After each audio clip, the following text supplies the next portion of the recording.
Our floor washer features high-pressure water spray and a rotating spray head, suitable for any scenario. Before you use the high-pressure washer, you need to get ready. Water.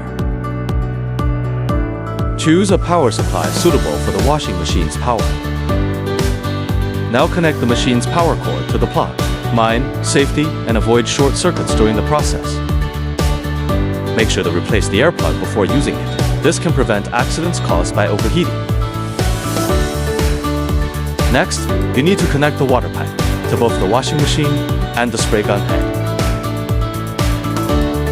Now you can turn on the power and see if it can start up properly. You can change to different spray heads to achieve the cleaning effect you want.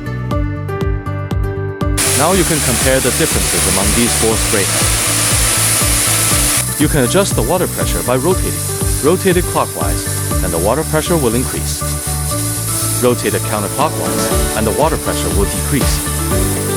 Remember, before turning off the machine, you need to drain the water inside it to prevent damaging the machine. You can turn off the washing machine when there's no water left in the water pump. Change the oil in the pressure washer pump after 50 hours of use. Then, change the oil every 100 hours.